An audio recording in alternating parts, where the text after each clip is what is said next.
Anda bisa mendapatkan kebahagiaan dalam aktivitas apapun sekalipun sederhana. Tapi ketika kebahagiaan itu tidak diiringi dengan ridha Allah, rasanya itu akan selalu sementara.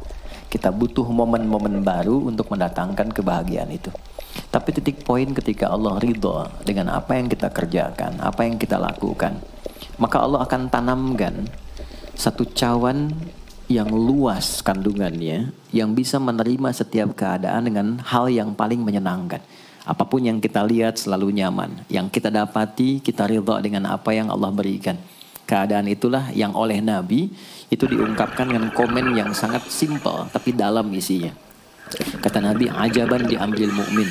Orang beriman itu kalau benar imannya, maka kehidupannya itu mengagumkan. Bila dia mendapatkan kesuksesan, dia iringi dengan kesyukuran. Sehingga sifatnya tetap proporsional. Dia sukses tapi ada keseimbangan dengan syukur. Sehingga tidak berlebihan menyalurkan kesuksesannya itu. Dan dengan sifat berlebihan itu hanya memberikan beban pada dirinya. Saya pernah sampaikan kan, di kesuksesan itu identik dengan gaya hidup. Rumus gaya di fisika itu kan selalu F1 banding lurus dengan F2. Apa yang didapat itu yang keluar. Tapi orang tidak boleh lupa bahwa F itu selalu berbanding lurus dengan P. Gaya berbanding lurus dengan tekanan, hukum Pascalnya. Semakin banyak gaya, semakin tertekan hidupnya. Itu bandingan nilai kehidupannya. Nah, jadi gaya itu diperkenankan. Karena itu bagian dari energi. W sama dengan F dikalikan S. Hukum energi kan begitu. Jadi hidup nggak mungkin kalau nggak ada energi. Tapi energi yang terbaik itu akan dihasilkan membawa kesuksesan kebahagiaan ketika ridha Allah tertanam. Saat dia sukses, dia bersyukur sehingga proporsional. Saat dia merasakan duka pun dia nyaman karena punya sabar. Nah, sabar itu mahal. Di Jepang ada banjir, itu bisa minta maafnya luar biasa, tak tahan dia bunuh diri. Di kita banjir bisa berenang. Itu gambaran. Cuma kalau nggak seimbang repot juga. Nah, membangun keseimbangan itu butuh konektivitas yang kuat dengan Allah. Konektivitas itulah yang dalam bahasa agama disebut dengan sholat namanya. Ya. Di pertemuan lalu kita sudah mencakup beberapa bagian dari sholat itu. Tapi saya ingin tekankan sedikit untuk menguatkan. Sholat berasal dari kata wasala atau silatun. Dasarnya kata wasala yang berarti terkoneksi dengan kuat. Terhubung dengan erat. Kita pernah dengar istilah silaturahmi kan? Ya kan? Kalau kita kumpul, bahasa kerennya saya mau silaturahmi kan? Tapi goalnya tercapai nggak? Ya, silaturahmi itu kan dari kata silah. Terhubung dengan erat, rasa sayang dan perhatian. Sehingga parameternya itu bukan saat datang. Kalau datang kita nyapa wajar karena orangnya ada. Tapi kalau berpisah kita masih ingat, masih peduli, masih mendoakan, masih ngontak, itulah silah namanya. Di setiap keadaan kita masih terkoneksi. Keadaan kita yang terhubung dengan Allah. Sehingga di setiap tempat kita diperhatikan. Di pekerjaan kita dibimbing. Di rumah tangga kita diiringi. Sehingga semua berjalan mudah dan membahagiakan. Yang melatih kita untuk terkoneksi sehingga nggak putus dengan Allah. Itulah yang disebut dengan sholat. Sehingga goal dari sholat itu adalah membangun konektivitas kita dengan Allah yang kuat. Itu yang dimaksud di Quran surah keempat An-Nisa di ayat 103. Fa'idha qadaytumus sholata, maka jika anda telah tuntas mengerjakan sholat, fadhkurullaha. Ukuran keberhasilan sholat anda itu ketika anda merasakan konektivitas dengan Allah, mulai nyambung. Qiyaman, jalannya ingat Allah. Sehingga kalau orang jalan, bekerja di apapun, saat dia ingat Allah, dia bisa memfungsikan tubuhnya sehingga tidak mengerjakan apa yang Allah tidak sukai. Gak akan mungkin anda melihat sesuatu yang tidak Allah senangi. Dalam keadaan yang sama anda ingat Allah. Gak akan mungkin melangkah pada tempat yang salah saat ingat Allah. Dan itu tidak mudah. Karena banyak orang keluar masjid pun setelah selesai sholat masih tertukar sendal. Padahal kalau dia ingat Allah gak mungkin itu terjadi. Itu pelajaran dasarnya. Wa qu'udan wa ala junubikum. Baik itu duduk bahkan sampai berbaring. Ada koneksi. Nah jadi singkatnya, sholat itu semua gerakannya, semua bacaannya, Dari mulai kita bertakbir sampai kita salam, bacaan yang mengiringi, itu bukan sekedar gerakan hampa makna, formalitas kita bergerak dan berakhir, bukan sekedar membaca bacaan yang tidak ada isinya, tapi semua bimbingan bagaimana kita diajarkan langsung oleh Rasulullah bisa mengoneksikan lewat gerakan dan bacaan itu tersambung kepada Allah, sehingga feedbacknya semua apa yang kita bacakan dijawab oleh Allah. Semua gerakan yang kita lakukan ini hakikatnya bimbingan tentang inti kehidupan kita. Jadi di sholat itu ada bacaan, ada gerakan, ada hikmah, ada maknanya semua. Jadi bukan kita takbir begini hampa saja. Tidak. Kenapa mesti begini? Kenapa tangan yang kanan menutup yang kiri? Kenapa bacaannya setelah itu ada iftitah, ada al-fatihah? Itu ada maknanya. Dan dahsyatnya semua profesi-profesi sahabat dan generasi setelahnya yang belajar dengan benar tentang sholat ini, itu semua merubah hidupnya jadi lebih sukses dari apapun yang mereka pilih dalam menjalani hidup. Dan yang paling hebat, itu yang menjadikan Nabi mendapat perintah pertama bukan zakat, bukan haji, bukan umrah, bukan puasa, tapi sholat. Dan perintahnya khusus, spesial, disampaikan dalam peristiwa Isra Mi'raj, untuk memberikan pesan begitu tingginya nilai sholat ini untuk kehidupan manusia. Mohon izin maaf bagi teman-teman yang baru bergabung, supaya tidak banyak mengulang, teman-teman bisa cek kembali di pelajaran sebelumnya. Kita kemarin telah selesai di pembahasan iftitah dengan tangan kanan meletakkan di punggung yang kiri, lalu kemudian diletakkan di atas dada seperti ini. Kesimpulannya adalah, saya cepat saja, dari mulai kita bertakbir, kalau ingin terkoneksi dengan Allah, maka fokuskan diri kita untuk tersambung. Buang urusan dunia semua ke belakang. Jangan bawa dalam sholat. Kalau ingin kita tersambung dengan Allah, tepikan yang lain, hadapkan diri kita, pasrahkan. Hanya Allah yang tinggi, yang agung, yang istimewa. Kalimat agung, tinggi, istimewa, itu disebut dengan akbar. Maka kita ucapkan Allahu Akbar. Kita buang semua urusan dunia ke belakang, pasrahkan diri kita, hadirkan sekarang hanya Allah yang agung saja. Itu poinnya. Kenapa problemnya tidak sedikit orang sholat itu sulit menemukan kekhusyuan? Karena dia bertakbir masih membawa dunia. Dia tidak sholat dengan memahami gerakan takbirnya. Dia jadikan sebagai formalitas. Apakah benar? Secara fikih benar. Gugur kewajiban, dapat pahala sesuai keikhlasan, tapi value dari sholat yang mahal itu nggak dapat. Itu poinnya.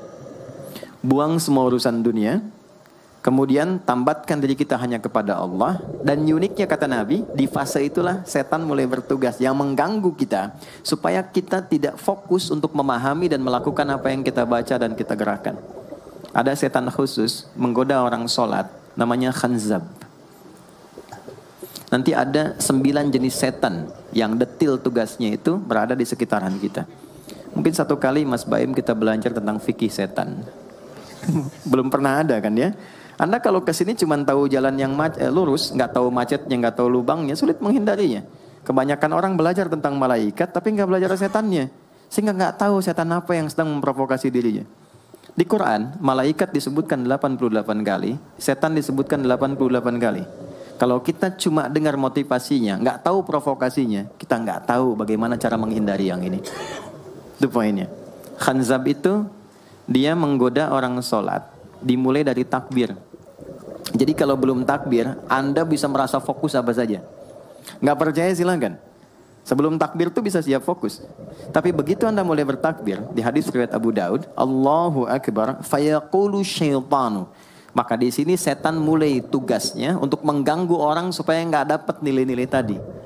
Maka dia berkata, udhkur kadza. Kamu ingat ini ya, kamu ingat itu ya. Betapa Anda memulai dengan membuang semua urusan dunia. Tapi kalau sudah takbir, itu setan yang install. Masuk sendiri dia. Makanya kalau nggak percaya silakan nanti zuhur tuh ya. Begitu Anda takbir, itu masuk semua. Ingat ini, ingat itu, mobil parkir di mana. Sampai ceramah saya sekarang pun itu akan masuk. Ingat ya, ada setan yang goda. Nah itu setan itu. Itu setan sendiri. Membuat kita itu begitu lupa. Sampai lihat ujung hadisnya. Hatta la yash'ural musalli kam raka'atan yusalli. Sampai nanti akan ditemukan orang sholat, dia tidak sadar berapa rakaat sedang menunaikan sholatnya. Nah, itu kalau Nabi sampaikan pasti terjadi. Poin. Untuk kita bisa mengatasi itu, poinnya apa? Quran surah ke-29 dulu, ayat 45. Quran surah 29, Al-Ankabut, ayat 45. Di Islam tuh uniknya begini, istimewanya. Nggak ada satupun ibadah yang hasil kreasi manusia. Semua terukur. Ini dalilnya, alasannya, landasan kita ibadah itu dari Tuhannya ini. Penjelasan contohnya ini dari Nabi. Pakemnya begini, kodifikasi ilmunya seperti ini, sehingga terjaga sampai kapanpun. Dan tidak ada satupun yang kita kerjakan dalam ibadah, kecuali semua punya landasan yang kuat. Dan hebatnya diterangkan, ini caranya, ini bacaannya, ini maksudnya seperti ini hikmahnya. Kenapa Anda begini, kenapa begitu, hasilnya apa? Ketika seseorang sedang memulai sholatnya, dari awal dia pengen fokus, tapi ketika dia mulai bertakbir, muncul godaan, maka sebelum sholat ditunaikan, Allah sudah ingatkan, utlu ma uhiya ilaika minal kitab. Utlu itu dari kata tilawah, artinya baca, pahami, amalkan apa yang telah dipahami itu. Jadi sejatinya sebelum sholat, kata Allah, kalau ingin menikmati sholatnya, ingin tahu value dari sholat dan dihasilkan seperti orang dulu meraihnya, maka jangan kita terfokus untuk formalitas saja. Yang penting benar bacaan, takbir sampai salam terjaga. Betul, sekali lagi, itu menggugurkan kewajiban.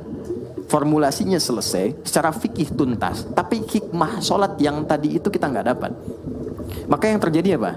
Baca dulu, tilawah, utlu, baca, pelajari dulu sebelum sholat. Kemudian pahami kenapa takbirnya begini. Kita kemarin sudah belajar. Kenapa tangan kanan menutup yang kiri?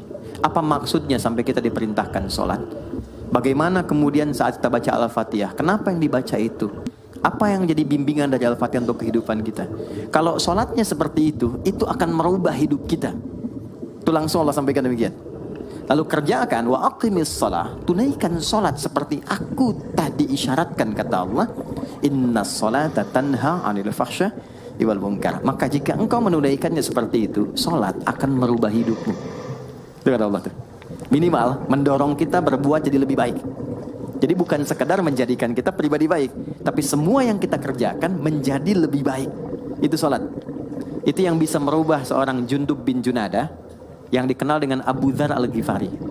Ini teman-teman, kenapa Ghifar itu viral? Ghifar itu adalah desa pembegal. Jadi semua sekampung begal semua. Sekampung. Pimpinannya namanya Jundub bin Junadah. Jundub bin Junadah. Singkatnya masuk Islam. Saat masuk Islam, secara singkat saja, Nabi arahkan, diajarin sholat. Betapa sholat merubah hidup beliau jadi lebih baik. Kembali ke kampungnya, mengajarkan, singkatnya apa? Madinah heboh dengan kedatangan tapak kaki yang ternyata itu orang-orang Ghifar. Sekampung kurang lebih masuk Islam dan berubah jadi orang baik semua. Merubah hidup mereka. Jundub orang sukses, setelah itu jadi ustadz. Ini mungkin yang menginspirasi judul preman jadi ustadz. Ini tadinya pembegal. Pembegal semua. Sekampung sukses, jadi orang baik, aktivitasnya berubah, lebih berkualitas. Untuk memberikan inspirasi ke generasi masa depan bahwa kami dulu pernah begini, dengan sholat kami berubah, kesuksesan kami raih, maka diviralkanlah nama daerahnya, tambahkan al di depannya, ujungnya tutup dengan i, maka dilekatkan nama pekennya, kunyah, namanya Abu Dzar Al-Ghifari.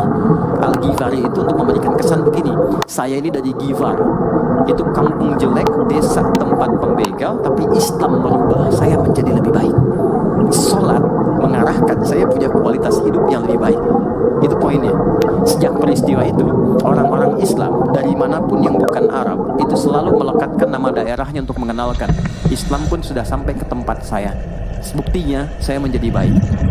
Ada namanya Muhammad, punya bapak namanya Ismail, punya kakek namanya Ibrahim, kakek buyutnya Al-Mughirah, ayam buyutnya Al-Bardizbah, tinggal di kecamatan Ju'fah, kabupatennya Bukhara, provinsinya Khorasan, negaranya Uzbekistan sekarang. Maka karena dari Bukhara, dia kenalkan diri, datang ke daerah Arab, saya dari Bukhara. Rumus yang sama, tambahkan al di depannya, ujungnya i. Maka dia katakan, ana al-Bukhari. Itulah Imam Al-Bukhari. Bukan orang Arab. Kita punya guru besar Syekh Nawawi dari Banten. Ana Nawawi Al-Bantani. Ana Ahmad Yasin Al-Padangi. Tapi kesan kota itu untuk menunjukkan Islam telah sampai ke tempat saya dan merubah saya menjadi lebih baik. Kang Baim datang ke Mekah umrah, katakan saya Baim Bong al tanah kusiri. Maka kesan yang dibangun itu telah sampai ke tempat saya, merubah saya lebih baik.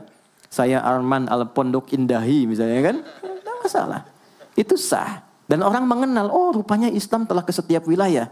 Tapi value-nya sampai enggak. Jangan cuma kita katakan saya dari fulan, saya dari tempat A. Poinnya adalah, apa yang merubah engkau dari Islam, menjadikan engkau lebih baik.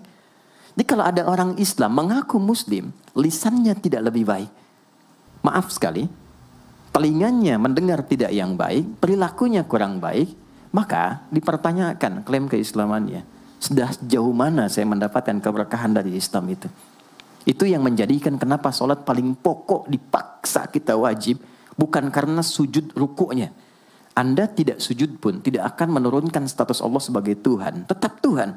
Tapi ternyata ada value besar yang dengan kasih Allah diminta kita sholat supaya kita minimal jadi orang baik dan sukses dalam hidup.